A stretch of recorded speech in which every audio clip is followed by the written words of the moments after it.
Ministri i Energjisë Damian Gjiknuri dhe ai Transporteve Edmond Agjinasto inauguruan pas ditën e të mërkurës rrugën e re që lidhi Gramshin me fshatin Banj.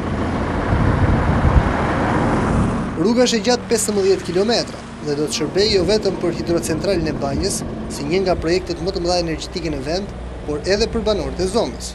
Realisht është një nga veprat më të rëndësishme infrastrukturore dhe kjo do të jetë një burim i mirë për ekonominë e këtij vendi, për transportin, për lëvizjet e njerëzve dhe për punësimin në të banorëve lokal. Realizimin e kësaj vepre do të angazhohen rreth 600 punonjës, gjë që është shumë e rëndësishme për të ardhurat e kësaj zone, për ekonominë e kësaj zone dhe për zhvillimin e saj.